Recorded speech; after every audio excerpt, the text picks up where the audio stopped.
How to share games on Steam. So this is a very easy tutorial. First, you have to make sure that you're logged in to your account.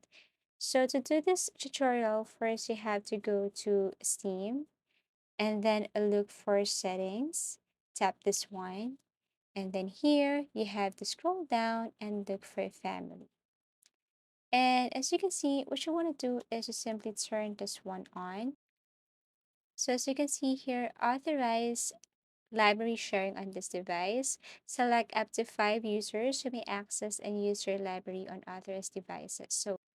So in my case, there is only one eligible account for sharing, but actually everything is up to you. You can add up to 5 accounts here, and these accounts can totally share whatever games you have on your library.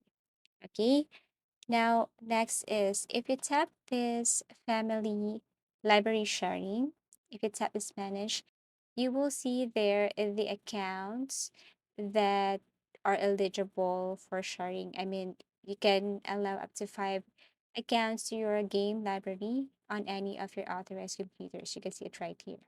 You can also revoke if you wanted to.